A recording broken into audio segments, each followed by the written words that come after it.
એની આ નગર જ્યારે પ્રવેશ નીકળે, આખો અલ્હાબાદ, આખો કુંભ અમરીશભાઈ જોવા નીકળે એટલું નહીં, બધાને એમ થાય કે આ વગડે રેવા વાળું વરણ અને એની માલિપા આવો મહાપુરુષ પાકે, ભગત બીજ પલટે નહીં, જાય જુગ અનંત, ઉચ્ચ નીચ ઘર અવતરે, આખિર સંતનો સંત.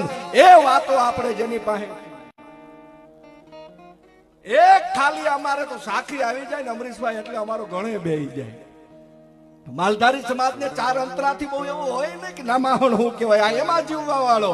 એને આકલો કર્યો ત્યારે મુરલીધર હામો આવ્યો છે, એને આકલો કર્યો ત્યારે માતાજી મોમાઈ હોય, માં મેલડી હોય, ગોગો મહારાજ હોય, એક પણ વેદની જેને ખબર ન હોય, જેને શાસ્ત્રની ખબર ન હોય, પુરાણો ન વાંચ્યા હોય, પણ ખાલી વિશ્વાસ હોય કે મારા બાપ દાદાએ જેને સેવો છે એવો વડવાળો દેવ. એટલે અમારે એક સાખી ખાલી આવી જાય એટલે ગરવા ગળે બેહી જાય. આ લાખો દેતા જે ન મળે, વિદેશ જેને હાપડવા તલકતું હોય, આ વડવાળા દેવનો પરચો છે કે અટાણે માયાભાઈ આહીર આયા હાજર થઈ ગયા છે. જોરદાર તાળીઓથી